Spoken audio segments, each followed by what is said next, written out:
we here in Key Biscayne, in our police department, are charged with preventing crime and ensuring the safety of our citizens. And by doing so, we had a homeowner who was a multiple victim of vandalisms, burglaries, defacing of his property, and had requested, and rightfully so, that we ensure that we enforce the law. And if we were to catch anybody perpetrating a crime there, that we were to do the things that as police officers we had to do. And in fact, that's exactly what happened here in this case.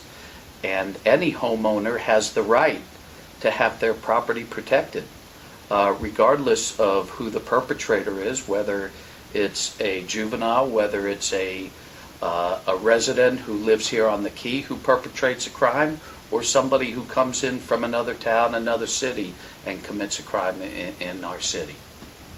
So when our officers arrived there, they discovered 5 juveniles who were found in the backyard with a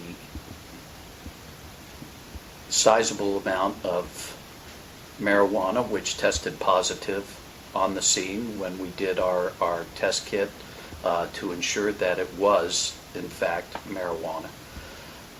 And based on what they found and the fact that we had previous issues at that home, the children were identified and arrested for trespass. I believe 2 of them were arrested for possession, and they were all taken to the jack so they could be processed.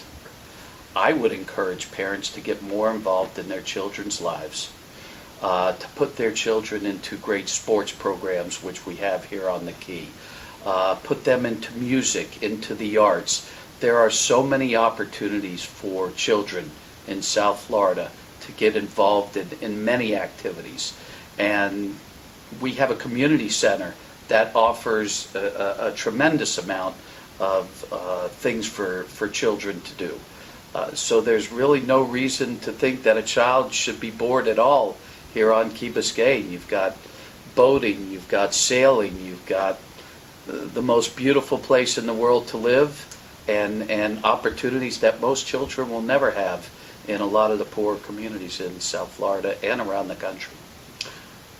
I have, in my 8 years here, spoken to many parents about their children and issues that their children have had, whether it be in school, whether it be violations of the law.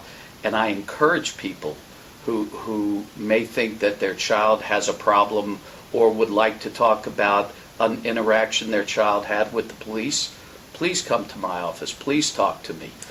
It gives me an opportunity to present the other side of what may have happened, and also to help them, to help their own children, and to give them some direction as to how they can intercede and take a more serious approach before the child becomes an adult and these minor occurrences become very criminal occurrences that could stick with them for the rest of their lives. So the answer to your question, yes, I encourage anybody to come see me, and let's have discussion, and let's talk about how we could do things better.